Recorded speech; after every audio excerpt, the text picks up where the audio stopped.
5.4 का प्रश्न क्रमांक दूसरे का चौथा प्रश्न करेंगे, जिसमें दिया गया है मीना 2000 रुपये निकालने के लिए बैंक गई। उसने खानजाची से 50 रुपये और 100 रुपये के नोट देने के लिए कहा। मीना ने कुल 25 नोट प्राप्त किए। ज्ञात कीजिए कि उसने 50 और 100 के कितने नोट प्राप्त किए। तो इसके लिए हमें क्वेश्चन का आखिरी हिस्सा पढ़ना है। इसमें लिखा है हमें 50 और 100 के नोटों की संख्या ज्ञात करनी है।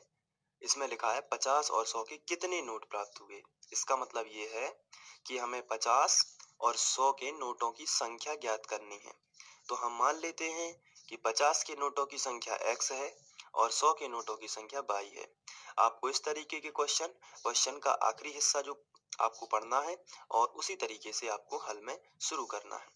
तो चलिए सबसे पहले हम लिख लेते हैं 50 के नोटों की संख्या x है और 100 के नोटों की संख्या y है। तो यहाँ पर हम मान लेते हैं 50 की नोटों की संख्या x और 100 के नोटों की संख्या y है। ये इतना आप तो आराम से कर लेंगे। ये आपको क्वेश्चन का आखिरी हिस्सा पढ़ना है और उस हिसाब से इसको करना है। इसके बाद हम प्रश्न पढ़ेंगे और प्रश्न अनुसार करेंगे। प्रश्न में लिखा है मीना 2000 रुपये निकालने के लिए बैंक गई थी। अब यहाँ आपको लिखा है 50 और 100 रुपये के नोट देने के लिए मीना ने कुल 25 नोट प्राप्त किए। इसका मतलब ये है कि जो 50 के नोटों की संख्या है और 100 के नोटों की संख्या है, दोनों मिलाकर कितने हो रहे हैं 25। तो हम यहाँ पर प्रश्नानुसार लिखेंगे, प्रश्नानुसार। और बहुत ही सिंपल है ये क्वेश्चन यदि आप ध्यान से देखते हैं। इसके बाद हमें लिखा है कि उसने कुल 25 नोट प्राप्त किए। यहाँ आपको पढ़ना है इस प्रकार के प्रश्न में। यहाँ लिखा है उसने कुल कितने नोट प्राप्त किए हैं, 25 नोट प्राप्त किए हैं। तो ऐसी स्थिति में 50 के नोट और 100 के नोटों की संख्या टोटल कितनी हो जाएगी 25। तो इसका मतलब ये है कि यदि हम यहाँ फर्स्ट शर्त से लिख देते हैं, फर्स्ट शर्त से, यानी कि पहली जो बात उन्होंने कही है वो क्या कही है कि कुल नोट कितने हैं 25। तो 50 और 100 के दोनों नोटों की यदि संख्या को मिला दिया जाए तो 25 बन जाती है, यानी 25 नोट प्राप्त किए। तो हम x में y जोड़ देते हैं, यानी 50 के नोटों की संख्या में 100 के नोटों की संख्या जोड़ देते हैं। तो ये टोटल 25 नोट होते हैं और ये इस तरीके से हमें समीकरण 1 मिल जाता है। इसके बाद सेकंड शर्त जो है उसको भी हम लिख लेते हैं सेकंड शर्त से। और जो सेकंड शर्त है उसको आप ध्यान से पढ़ना है, क्या लिखा है। टोटल यहाँ पर आपको देखना है मीना ने कुल कितने पैसे निकाले हैं। तो उसका आंसर है 2000 रुपये। तो 50 के नोटों की संख्या जो है x है, तो 50 और 100 के टोटल जो है योग तो 25 था, लेकिन टोटल पैसे कितने थे 2000 रुपये। तो आपको ध्यान रखना है 50 रुपये और 100 रुपये के जितने भी नोट थे उन सब का योग कितना है 2000 रुपये। तो यहाँ से आपको लिख देना है 50x प्लस 100y बराबर 2000। ये मतलब ये है कि टोटल पैसे जो हैं उनका योग कितना है 2000।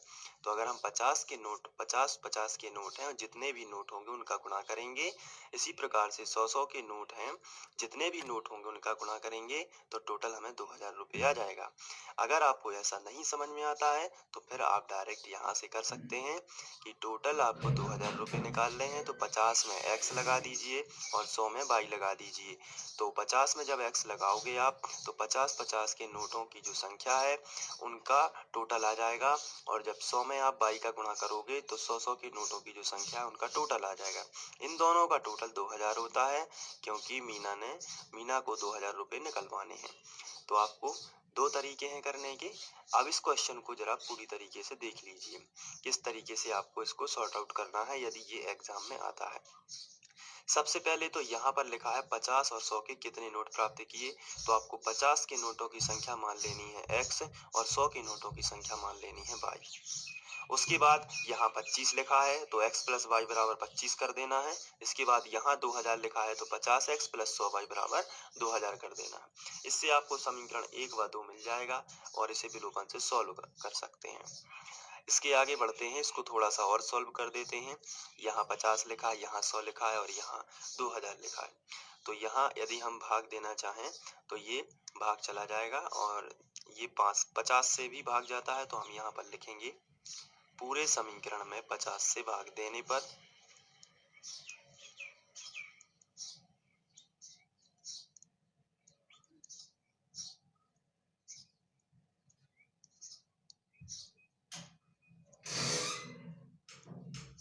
लिए हम 50 से भाग दे देते हैं। तो ये किस तरीके से भाग जाएगा आइए समझ लेते हैं। यहाँ पर हम रफ का इस्तेमाल करते हैं।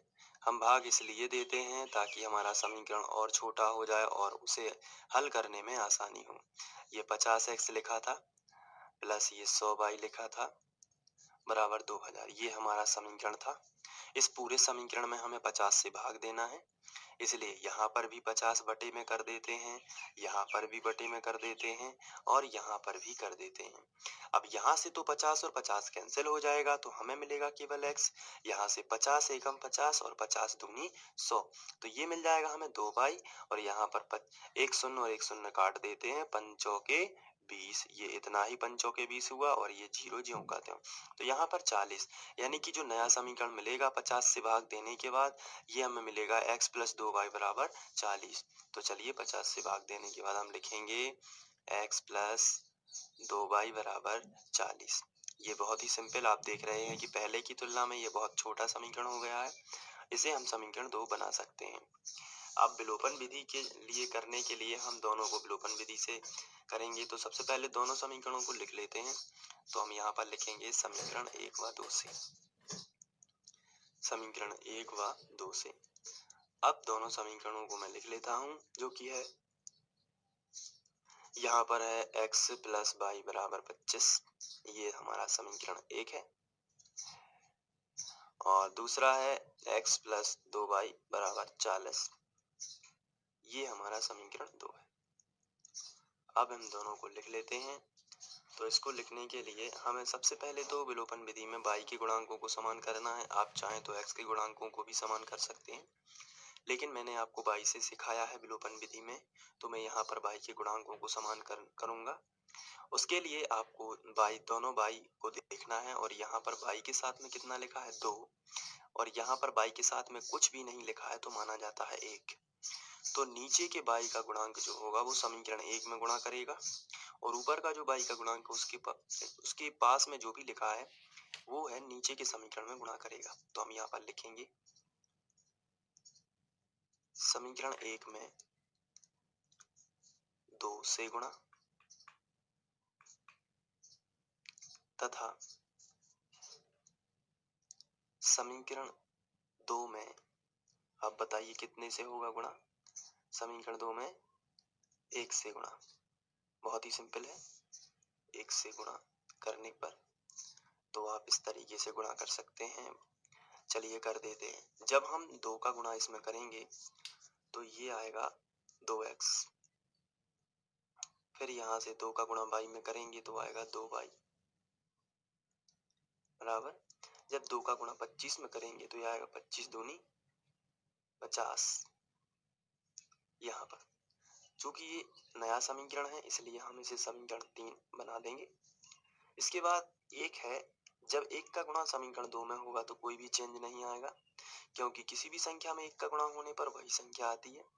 तो यहाँ पर हम इसको ज्यों का त्यों लिख देंगे बराबर 40। ये भी एक नया समीकरण है, इसे हम समीकरण 4 बना देते हैं।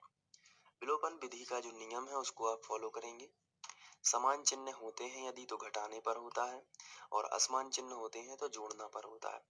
वो चिन्ह कहाँ देखना है, तो आंसर है वो बाई के चिन्ह आपको देखना है। बाई के सामने क्या चिन्ह लगा है, यहाँ बाई के सामने धन लगा है, यहाँ भी धन लगा है, तो समान चिन्ह हो जाते हैं।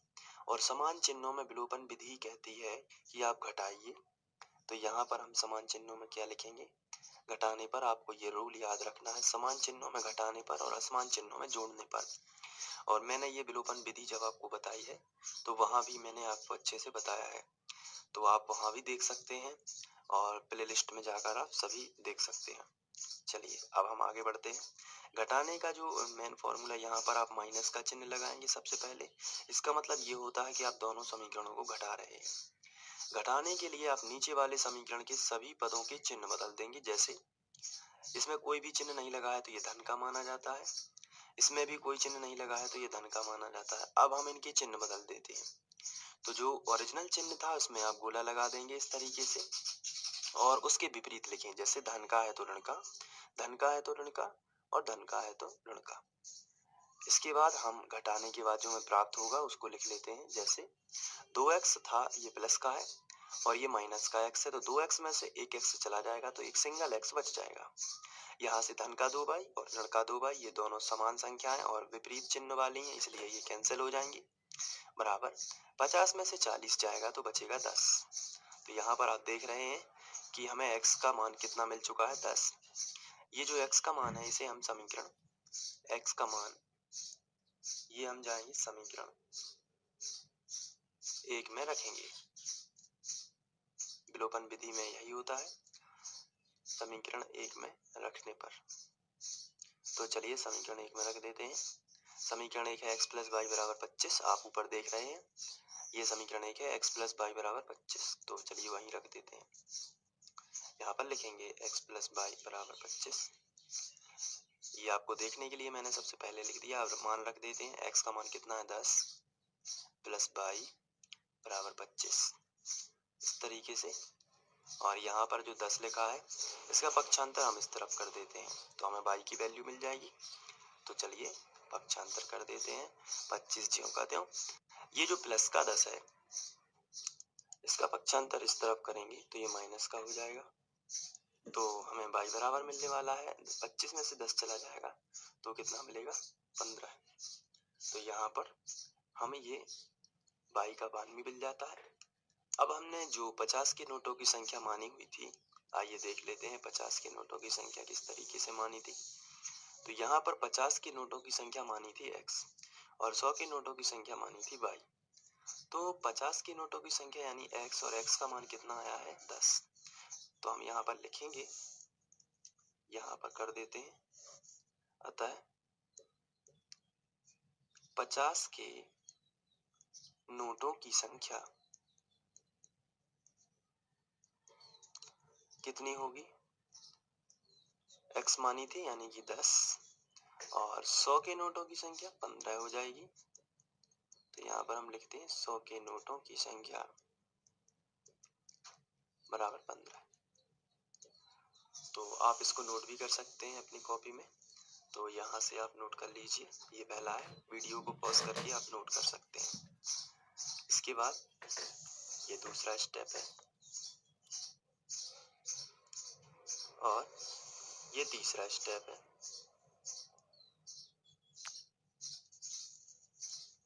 तो इस तरीके से आप इसको नोट भी कर सकते हैं।